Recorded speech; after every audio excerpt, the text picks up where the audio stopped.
Next up on the Cosmic News Network, First Contact with Joshua Pert. Good morning, Earthlings. Good. How you doing today? Good. How you doing today? Welcome to First Contact Radio. Welcome to First Contact Radio. To talk about all these things I'm talking about is because in life, everything is energy. Every single thing that's out there.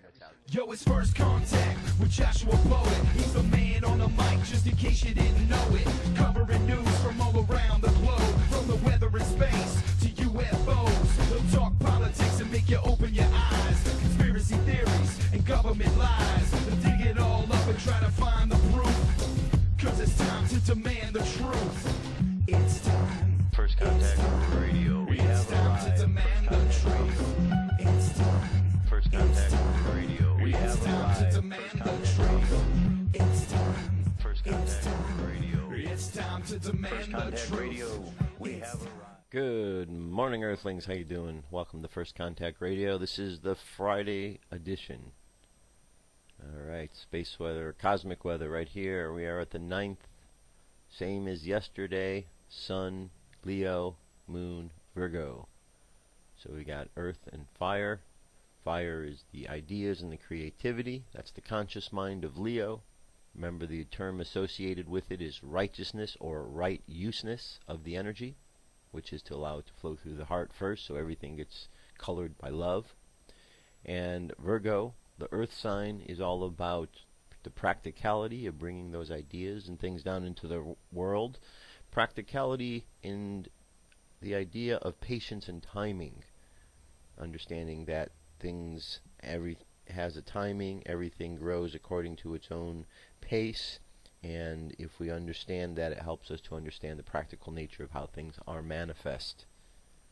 Moving on from there, the moon phase today is 7% of the way full, making its way towards the full moon. The Mayan Oracle, we're at a 9-tone day. Those are called the solar tones of intention. Mirror is the guide for kin for today. The wizard is the guide. Phrases: I pulse in order to reflect, realizing order. I seal the matrix of endlessness with the solar tone of intention. I am guided by the power of timelessness. We're also still in the wave spell of the dog, which is love, loyalty. We're going to be there over the weekend. Spaceweather.com, solar wind 412.8. Planetary K index is quiet, but it's up a little bit higher than it was yesterday, between the 2 and the 3. We don't see much in the coronal holes here in the middle, but we do see something that's starting to turn this way. We'll see how that develops.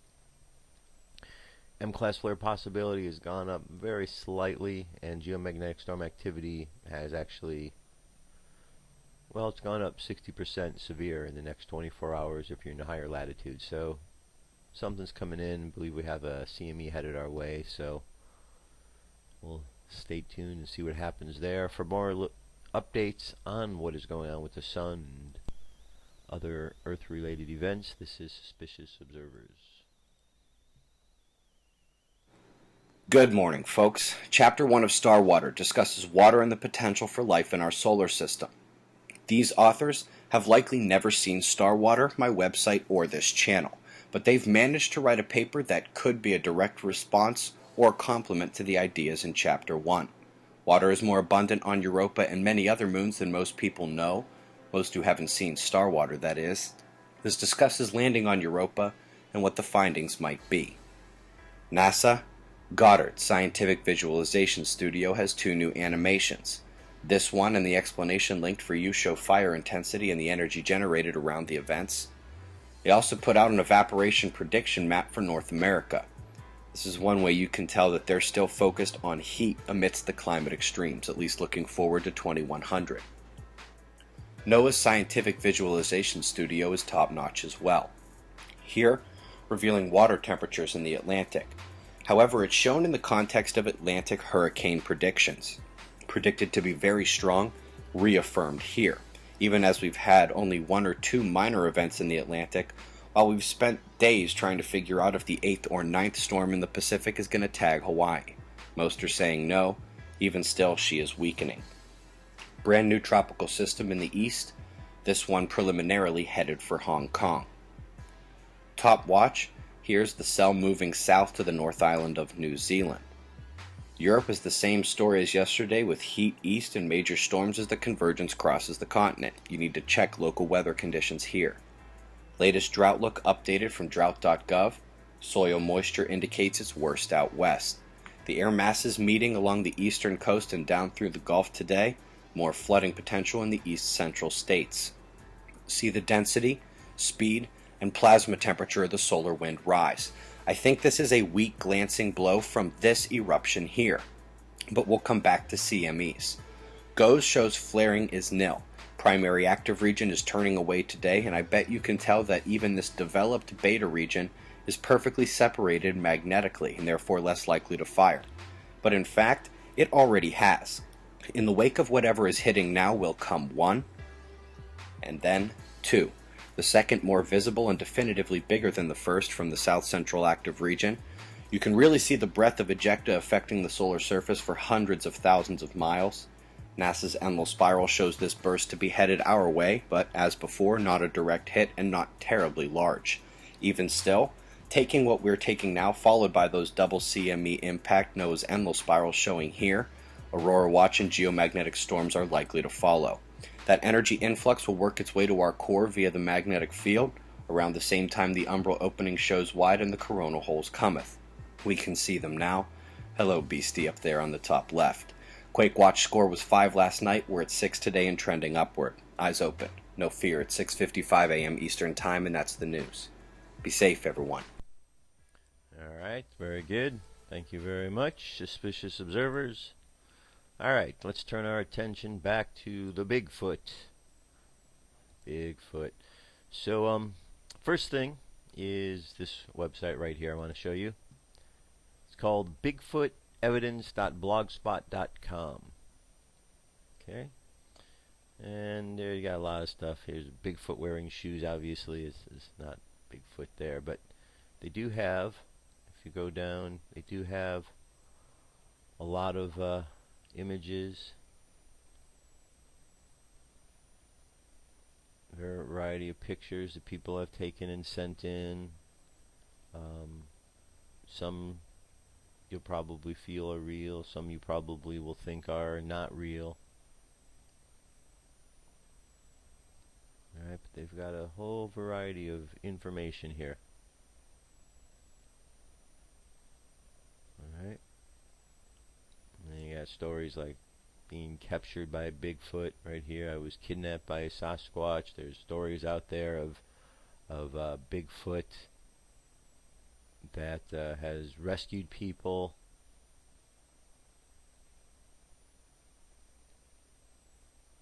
Alright. So lots and lots of Bigfoot information here at this website. Alright, so check this site out. BigfootEvidence.blogspot.com. Alright, so now I have for you a couple of videos here. First one's a shorter video. I think it's 4 minutes long, 2 minutes long. This is a gentleman who saw something and chased it. Basically, what a lot of these Bigfoot videos are, because I've been scouring through lots of them, a lot of them are of people chasing something they see in the woods, and sometimes you get a clear view of it, sometimes you don't. That's where some of the hoax stuff comes in, because it seems as if they're doing the Blair Witch Project, or in this case would be the Bigfoot Project, in which they're running and the camera's down. But some of them are actually pretty good. There's some footage out there that you look at that is pretty good info, pretty good footage. So let's check out some of this here. This is called Incredible Bigfoot Footage 2013.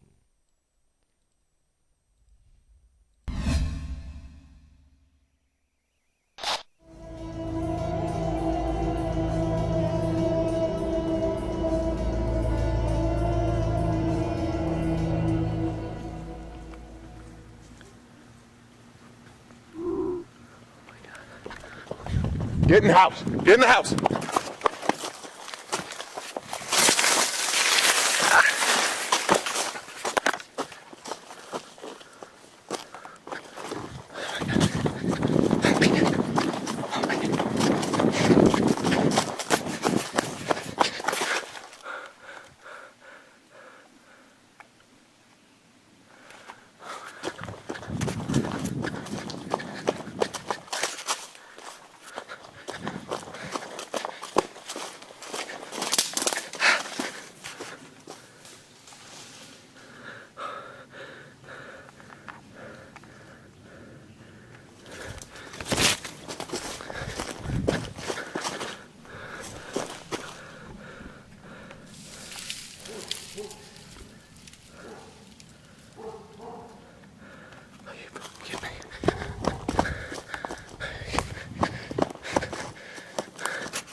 right, so there's first one. So what do you think? Person in an outfit, the real deal? Was this a staged event? I don't know. I don't know on the whole Bigfoot issue here. But a lot of those videos are like that. You can see the stealthy human and their ability to move quietly through the woods.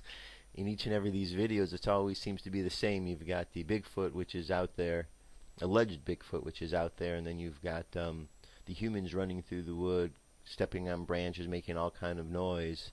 It's, you know, I don't know, kind of funny just seeing all of that, the stealthiness. All right, and this one here, this one is I think this is it. Listen to this. It's not. I'm not sure what language this is. A kettőt nem összekeverjük, hanem külön vesszük. Szóval, csapjunk is be a lecsóba, kezdjük a videókkal. Nem úgy csak videók vannak.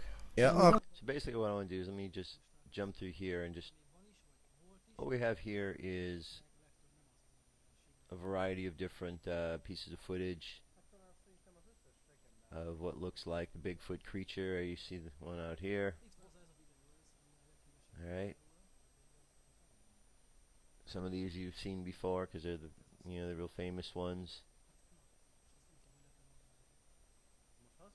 Well, this is a 22-minute video filled with all kind of Bigfoot stuff. Bigfoot images.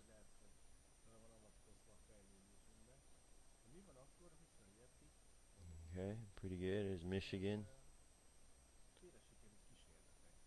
I'm just going to let it play for a while, alright? I'm going to be quiet. Emberi kísérlet is lehet. Simán előfordult az is, hogy a múltból egy állatfaj így fennmaradt valahol barlangokban, vagy bárhol. Igen, mivel fönt vannak ezek a hegyekben általában, minek jöttek volna le? Hát úgy mindig találunk újabb izéket, új állatfajokat tenger alatt mindenhol, szóval. Hát a tengernek a 70%-át nem ismerjük, mert mai napig. Itt mi a lényeg? Mutat ilyen képeket, hogy feltúrta valami a talajt, furcsaságok. Például ez a lábnyom, amit találtak. És csak azért ilyen... És egy jó videó amúgy. Aha, és hova lett? Ja. Hát de lassan annyit nő a generáció, hogy lassan már tényleg ekkora lesz egy tininek a lába kb. Már most akkor a hegedűtokok vannak, bazd meg, hogy az valami elképesztő. De ugye ez már 1800-as években, 1870-ben is felfedezték, vagy akkor is van róla ilyen leírás, hogy láttak egy ilyen majom embert mászkálni a hegyekben, meg ilyenek. Meg hát az indiánoknál is ugye volt az elején, hogy Sasquatchnak nevezik az indiánok, szóval ők is tudják, hogy van, látták, tisztában vannak vele. Ők is elnevezték, igen. És egy kép, nem tudom, ez olyan hülyének néz ki ugye, igazából. Ez olyan, mint a tartaná ilyen szörfet. Amúgy Magyarországnak is megvan a maga Bigfootja, úgymond ez egy fanyűvő, ugye? Igen. Az is érdekes dolog. Na, itt? Ott a bokorban valami van. Aha. Meg ilyeneket el lehet fogni, ez harmasra is, szóval Hát nem igen. mérvadó dolog. Nem. Ott lehet látszani fog valami ott? Nem. Ja, meg voltak ilyen jelentések, hogy a csávó elvileg elütötte ugye a Yetit, vagy a Bigfootot, Yeti.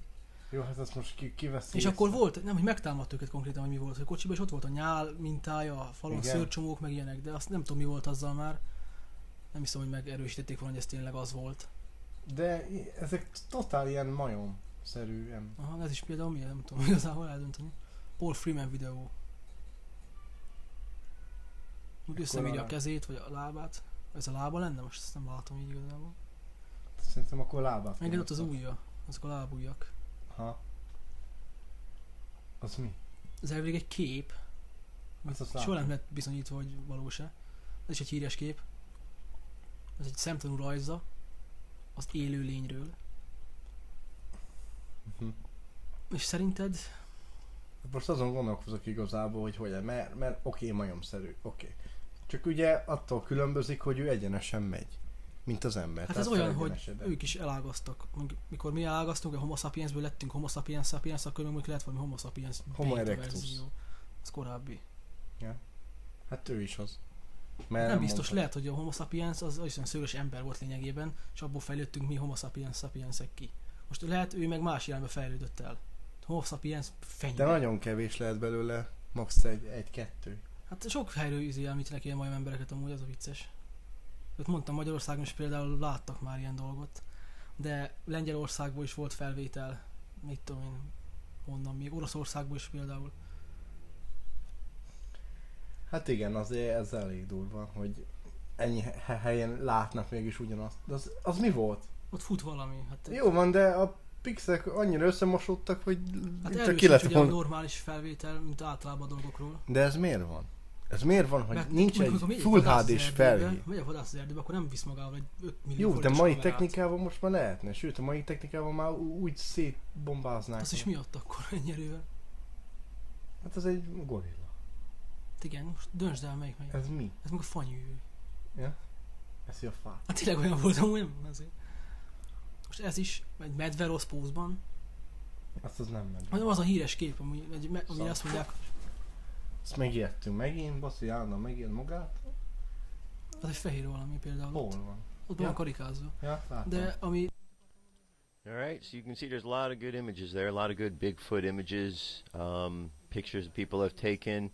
It's a lot more to this video. It's 22 minutes long, so I've just played a little portion of it. But I'm going to leave the rest for you, and that's our Bigfoot for the week. So I hope you enjoyed all the different stories and so on and so forth. And UFO News is up next.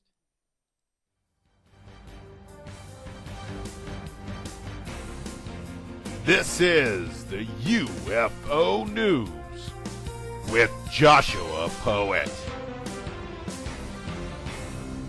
All right, Dirk, thank you very much. Today's UFO News has 5 stories. Story number 1, UFOs near the sun in the official NASA pictures. This is a review for August 7th. We've seen a variety of things up by the sun. Very large objects, much larger than the Earth itself.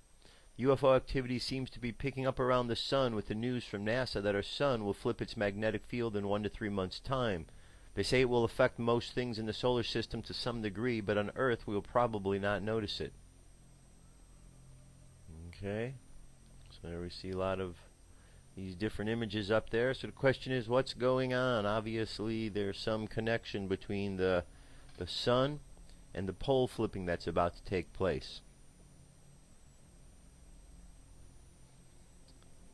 So question is, if the pole's going to flip and they say that most of the it will affect most things in the solar system to some degree, but we will not notice it on Earth, exactly how does that happen? If this energy comes off the sun because of this reversal, and that energy radiates outward, won't Earth be affected because it's closer than some of these other planets and things in the solar system? So if other things are affected in the solar system, would Earth not as well be affected? Because Earth is also one of those things in the solar system, right?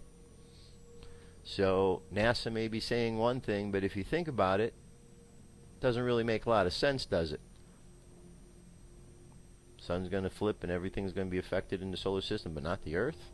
We're not going to even notice it? Alright, moving on.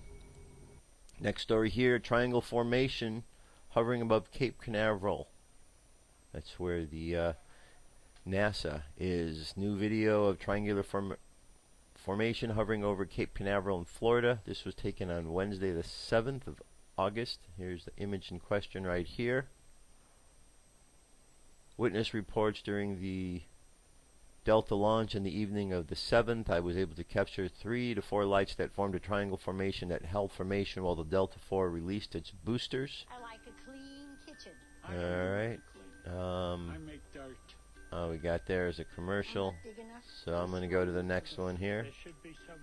This is a UFO seen and filmed over Pittsburgh, Pennsylvania. This was on the 8th. Oh my goodness. What is a wet chip? Some kind of a mopping device. Okay. A lot of dirt on here. Morty, look at It says it's almost like dancing. the interesting footage was recorded on the sky above Pittsburgh on Thursday. There we go. That's a good shot. Look at that. Really good shot right there. Alright, so that was above Pittsburgh on the 8th. Let's go back over here to Cape Canaveral. There we go. There's the shot taken off.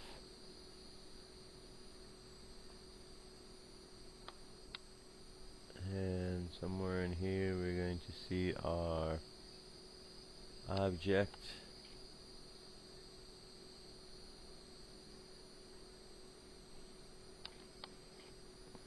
Let's see here, not seeing it yet.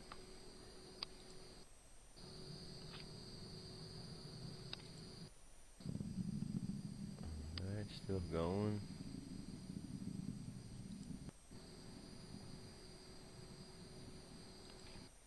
There we go. There's our objects. Right here. So, they appear to have been there the whole time, silently just watching what's going on, watching what silly things humans might be doing now. Okay, moving on.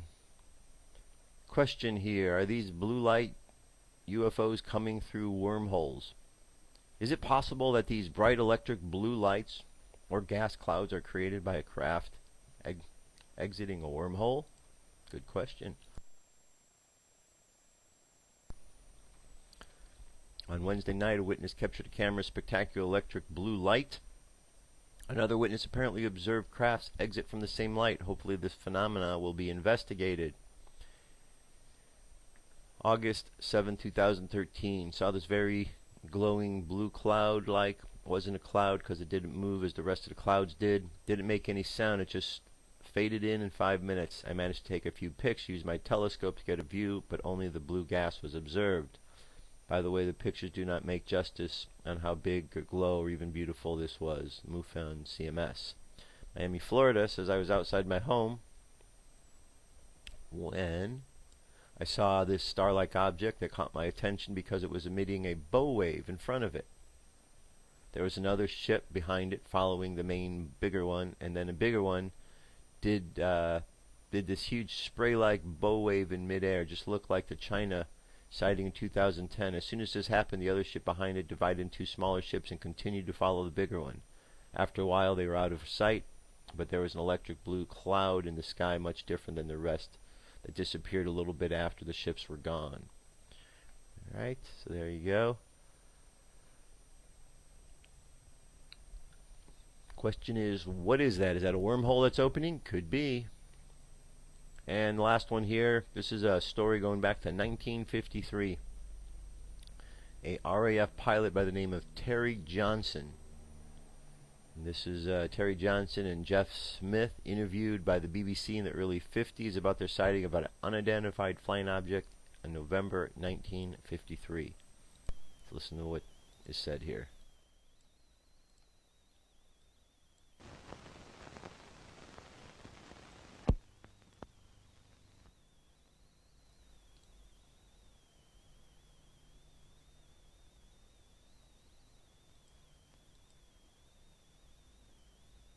Johnson and Smythe were interviewed for us by Brian Begg. Flying Officer Johnson and Flying Officer Smythe. And Flying Officer Johnson first, tell us exactly what had happened. Well, the whole story began last Tuesday when we were flying in a vampire night fighter over Kent and at 20,000 feet, and I first sighted this object. The first sighting was of a tiny pinpoint of bright light.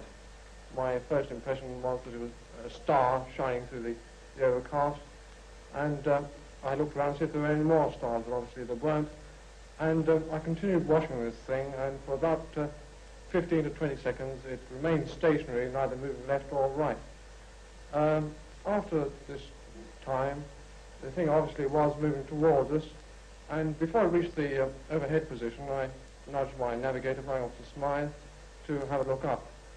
By the time it got to the overhead position, it appeared to be moving at quite a fast, fantastic speed, and my impression of it, more or less a photographic impression, was of a round object, quite distinct outline, still with the same intense light, with the maximum light around or towards the periphery of the circle, not quite so intense in the center. The size, the only thing I can compare it with is the sun or the moon, and I had said that the size was approximately half to three-quarters of the size of the moon. Its height, well, there again, I haven't anything to compare it with. There's no cloud on that day.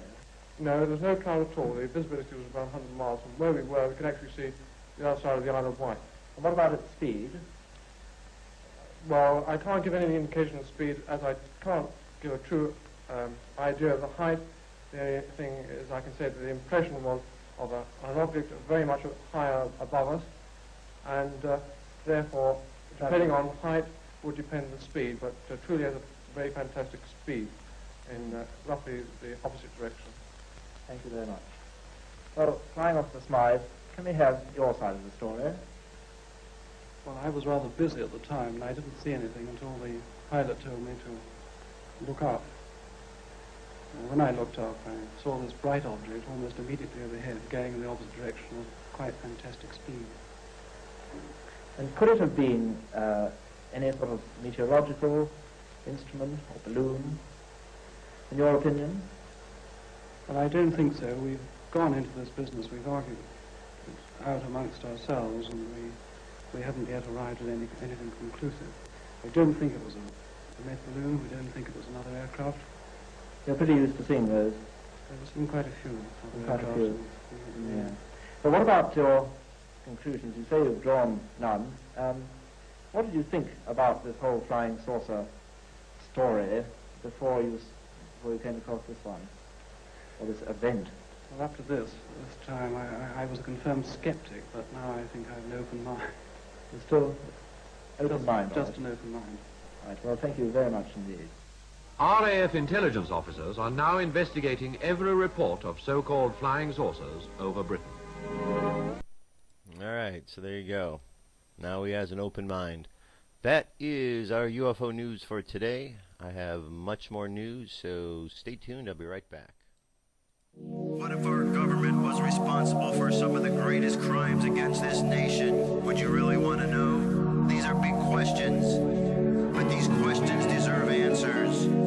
It's time to demand the truth. People shouldn't be afraid of their governments. Governments should be afraid of 9/11 was an inside job. Kennedy was killed by the CIA. Jimmy Carter saw UFO. Answers to secrets you need to know. So wake up, wake up, wake up, wake up. Wake up, wake up, wake up. Wake up, wake up, wake up, wake up. Wake up, wake up, wake up.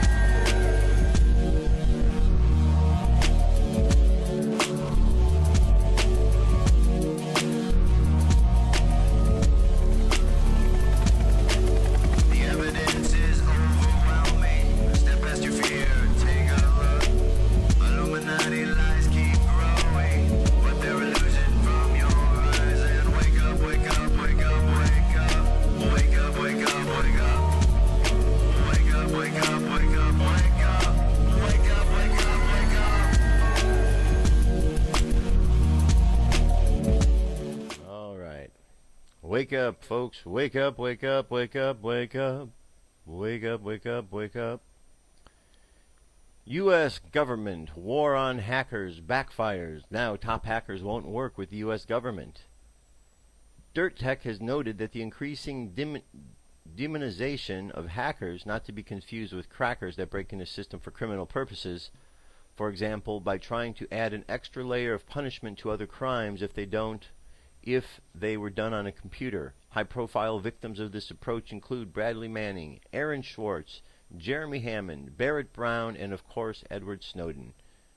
But as this Reuters story reports, the crass attempts to intimidate entire community in case anyone out there might use computers to embarrass the U.S. government or reveal its wrongdoing is starting to backfire. The U.S. government efforts to recruit talented hackers could suffer from the recent revelations about its vast domestic surveillance programs, as many private researchers expressed disillusionment about the National Security Agency. Though hackers tend to be anti-establishment by nature, the NSA and other intelligence agencies had made major inroads in recent years in hiring some of the best and brightest and paying for information on software flaws to help them gain access to target computers and phones. Much of that goodwill has been erased by the NSA's classified programs to monitor phone records, and internet activity were exposed by former NSA contractor Edward Snowden, according to prominent hackers and cyber experts.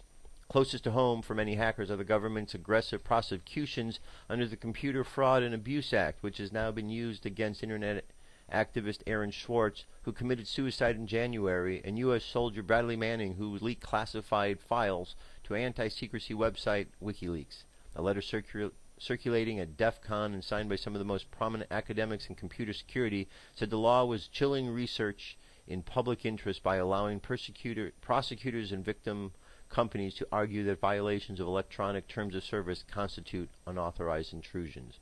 The latest development also exposes a paradox at the heart of the NSA spying program. Such total surveillance, things like GCHQ's Tempora, that essentially downloads and stores all internet traffic for a while, is only possible thanks to advances in digital technology. Much of the most innovative work there is being done by hackers. It's significant that the NSA's massive X-Core program runs on a Linux cluster, but as the NSA is now finding out, those same hackers are increasingly angry with the legit assault on both them and their basic freedoms. That may make it much harder to keep up at pace with the technological development with the spying program in the future unless the U.S. government takes steps to address hackers' concerns, something that seems unlikely. Can I just say the word betrayal? That's what the government is doing. They're betraying everybody. They're trying to recruit you, work for them, and then they betray you once you are working for them because they don't tell you what you're doing, and they're doing covert things that they tell you you shouldn't do, but they have no problem doing all these covert things behind your back. Well, hackers, smarten up out there.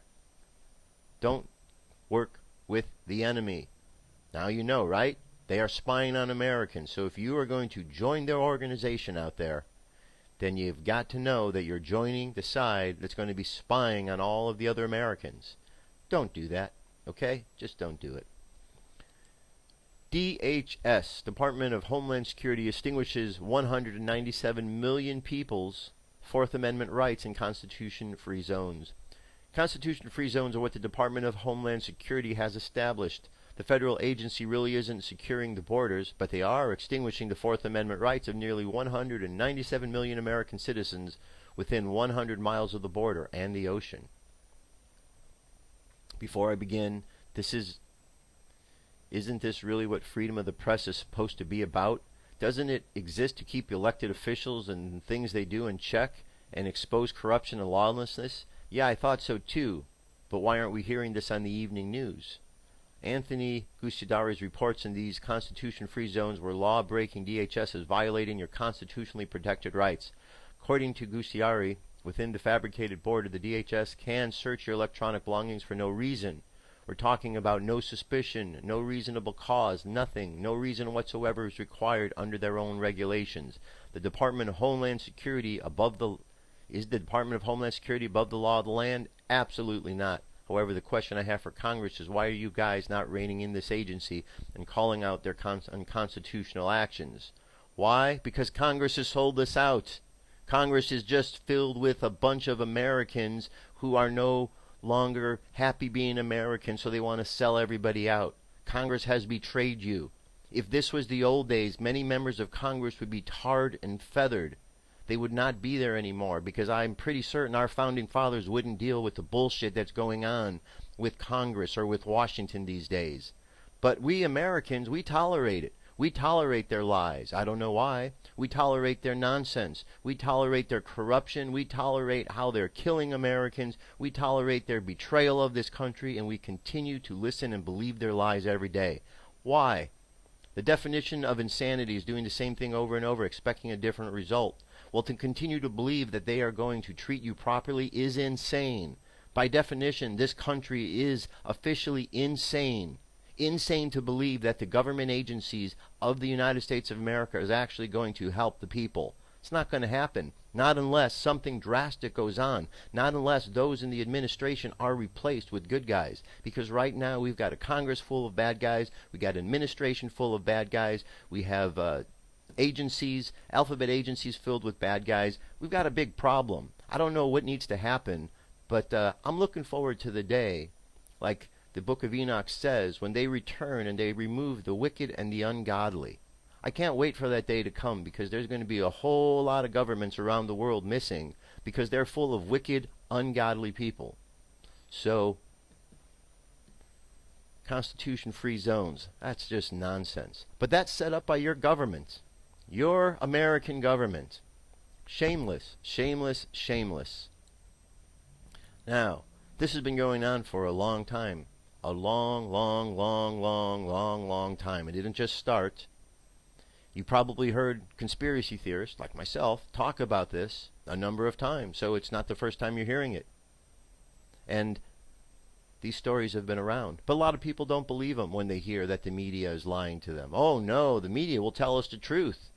Why would the media lie to us? That's what people say. Many people just don't consider all the possibilities. The people that work for the mainstream media, they work for television networks. Television networks that have one agenda: to make money.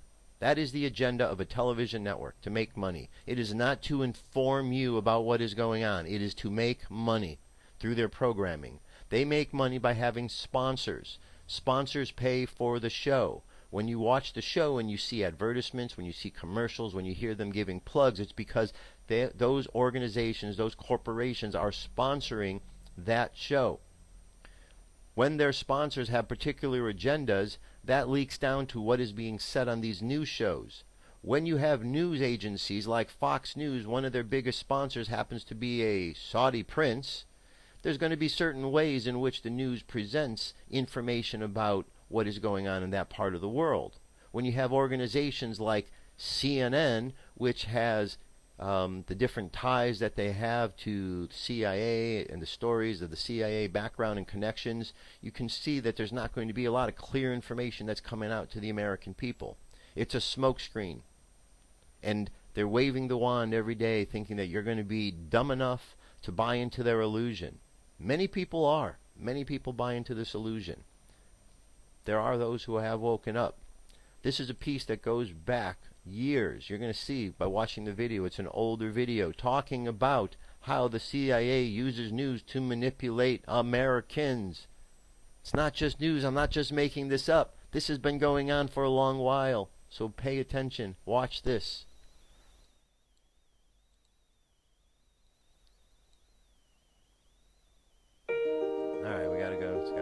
LA's known definitely for its traffic, congestion, for the smog. Important stuff. Very important stuff. I thought that it was a matter of real concern that planted stories intended to serve a national purpose abroad came home and were circulated here and believed here, because this would mean that the CIA could manipulate the news in the United States by channeling it through some foreign country. Now, we're looking at that very carefully. Do you have any people being paid by the CIA who are contributing to a major circulation American journal? We do have people who submit pieces to American journals. Do you have any people paid by the CIA who are working for television networks?